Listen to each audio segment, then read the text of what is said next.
पाप मोचनी नामिषा सर्व पाप प्रणाशिनी कृत्वा चैव कथनचित ही नरकम नैव गच्छति।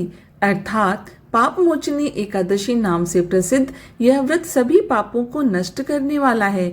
जो भी श्रद्धा से इस व्रत को करता है वह पापों के कारण कभी नरक में नहीं जाता।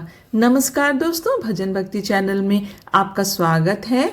पाप मोचनी एकादशी, जैसा कि इसके नाम से ही स्पष्ट है, यह सारे पापों का क्षय करने वाली एकादशी है।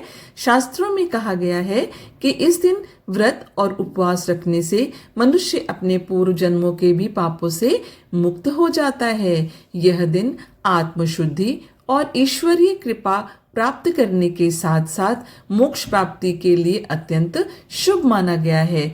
आइए जानते हैं चैत्र मास के कृष्ण पक्ष की पाप मोचनी एकादशी की तिथि, पूजा विधि और उसके शुभ मुहूर्त के बारे में।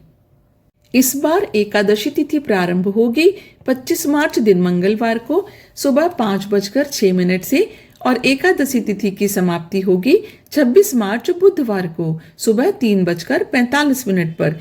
एकादशी की तिथि इस बार 2 दिन है। ऐसे में व्रत रखने की तिथि को लेकर बहुत ज्यादा असमंजस बना हुआ है। लेकिन कौन सी तिथि में आपको व्रत रखना है, चलिए बताते हैं।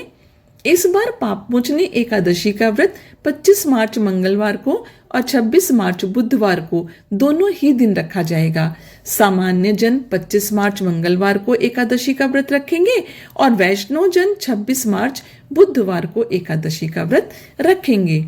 25 मार्च मंगलवार के दिन एकादशी सारा दिन रहेगी, सूर्योदय से पहले, लेकिन दशमी तिथि भी है और जब भी दशमी तिथि के साथ एकादशी का संयोग होता है तो जो भी वैष्णव जन है वह इस दिन उपवास नहीं रखते हैं। ऐसे में वैष्णव एकादशी का व्रत रहेगा 26 मार्च बुधवार को।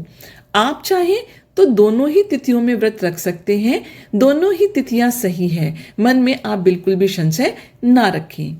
द्वादशी तिथि प्रारंभ होगी 26 मार्च बुधवार को सुबह 3:46 से और द्वादशी तिथि की समाप्ति होगी 27 मार्च गुरुवार को। देखा जाए तो 26 मार्च बुधवार की मध्यरात्रि का यह समय होगा 1:42 पर।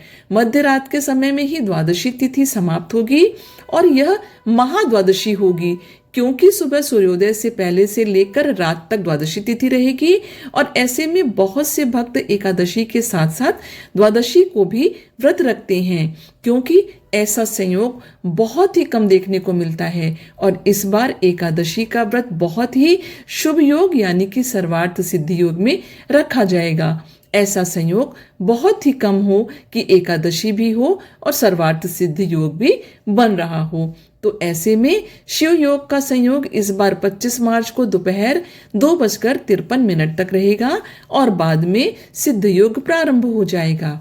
26 मार्च को सिद्ध योग दोपहर 12:26 तक रहेगा। इसके साथ ही शिववास योग और श्रवण नक्षत्र का संयोग है। इन योग में भगवान विष्णु और मां लक्ष्मी की पूजा करने से साधक को मनचाहा वरदान मिलेगा। और जब इस बार एकादशी का व्रत 2 दिन रखा जा रहा है तो ऐसे में दोनों ही दिन पारण मुहूर्त अलग अलग प्राप्त होंगे। ध्यान रखिएगा, जब भी आप एकादशी का व्रत रखते हैं तो आपको व्रत पारण मुहूर्त के साथ साथ हरिवासर के समय का भी पता होना चाहिए, क्योंकि कई बार लोग उपवास तो रखते हैं लेकिन हरिवासर के समय में व्रत खोल लेते हैं और हरिवासर द्वादशी तिथि प्रारंभ होते ही लग जाता है, जो कि 5 से 6 घंटे तक का रहता है। इस अवधि में व्रत नहीं खोलना चाहिए। और जो लोग इस बार 25 मार्च मंगलवार को पापमोचनी एकादशी का व्रत रखेंगे उन्हें 26 मार्च बुधवार को सुबह 9:06 से 10:56 के बीच में व्रत खोलना पड़ेगा। और इसके अलावा दोपहर में 1:31 से 2:48 तक का भी समय व्रत पारण के लिए रहेगा। और जो वैष्णव जन एकादशी का व्रत यानी 26 मार्च बुधवार को रखेंगे उन्हें 27 मार्च गुरुवार को सुबह 6:28 से 6:40 के बीच में अपना व्रत खोलना होगा। हालांकि इस समय तक त्रयोदशी तिथि प्रारंभ हो चुकी होगी, लेकिन फिर भी शास्त्रों में ऐसा वर्णन है कि वैष्णव एकादशी का व्रत रखने वाले भक्तों को त्रयोदशी तिथि के प्रथम प्रहर में व्रत खोलने से कोई दोष नहीं लगता है, बल्कि यह एकादशी व्रत पूर्ण ही माना जाता है। आप एकादशी का व्रत किस दिन रखेंगे, कमेंट बॉक्स में जरूर बताइएगा। और अगर जानकारी पसंद आई हो तो चैनल को सब्सक्राइब कर लीजिएगा, वीडियो को लाइक कर लीजिएगा, हो सके तो इसे अपनी फैमिली और फ्रेंड के साथ शेयर भी करिएगा। भगवान विष्णु और माँ लक्ष्मी की कृपा आपके ऊपर हमेशा बनी रहे। आपका दिन शुभ हो। धन्यवाद।